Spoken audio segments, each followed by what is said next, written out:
Okay, so we're going to read Baabwaa and Wooliam.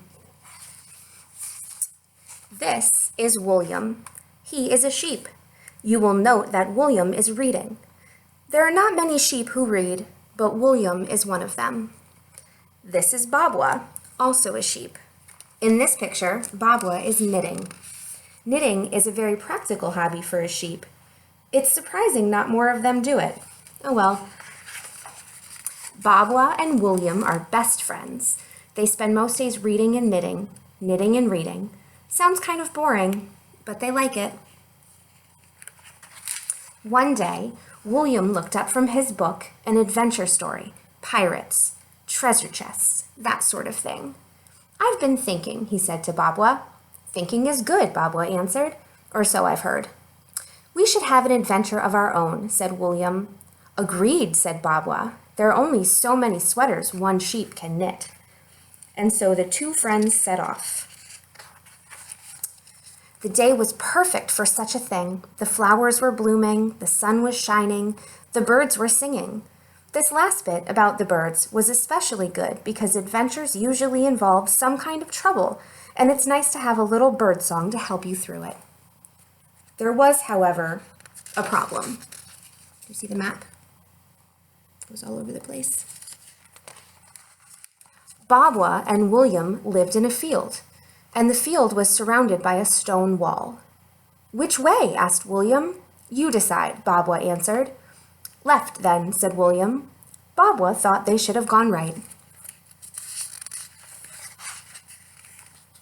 The two sheep walked around the field, once, twice, 3 times. Is this what adventures are like? Baabwaa asked. All this walking, I mean. I don't know, said Wooliam, but I do know it's making me hungry. Me too, Baabwaa replied. Grass, anyone? The two friends were just finishing their lunch when, quite unexpectedly, they were approached by a third sheep. A sheep with a long, rangy tail. A sheep with a sharp, whiskered snout. A sheep with a filthy wool coat. Hey there, mutton chops, said the, sheep. What's shakin'? When he grinned, Baabwaa's heart broke. His mother had never taught him to brush his teeth. We've been looking for an adventure, Wooliam said. Look no longer, the new sheep said. You've found one. And he snapped his horrid teeth most unpleasantly. Run, said Wooliam. It's that wolf in sheep's clothing I read about. If this is an adventure, said Baabwaa, I am not a fan. Oddly, the birdsong did not seem to help much. Suddenly, the wolf stopped his shenanigans. Let's quit this nonsense for a minute, he said to Wooliam. I'm interested in that thing you said earlier. What thing? Asked Wooliam. That thing about me, said the wolf. Wooliam thought for a moment. Not sure, he said. But Baabwaa's memory was better than Wooliam's. He said he's read about you, she said to the wolf. The wolf's eyes, which up to now had been kind of shifty-looking, grew round and large. Is this true? He asked Wooliam. Have you? Have you actually read about me? See for yourself, said Wooliam. He reached into his backpack and pulled out a book. The wolf took a step backward. He looked at the blue sky. He looked at the green grass. He looked at the big stone wall. He did not look at the book. Oh dear, said Wooliam. I see the problem. What problem? Said the wolf. There's no problem. You can't read, can you? Said Wooliam. The wolf howled a mournful lupine howl. He dropped his shaggy lupine head. Baabwaa's heart broke for a second time as a salty lupine tear fell on the soft ground. It's not my fault, the wolf cried. I'm just not the reading kind. Wooliam can teach you, you know, said Baabwaa. The wolf lifted his head and looked at Wooliam. Would you? Asked the wolf. Would you do that for me? Wooliam didn't seem so sure. Of course he would, said Baabwaa. And in the meantime, I'll knit you a new coat. This one is a disgrace. And so Wooliam went about the business of teaching the wolf to read. It wasn't easy.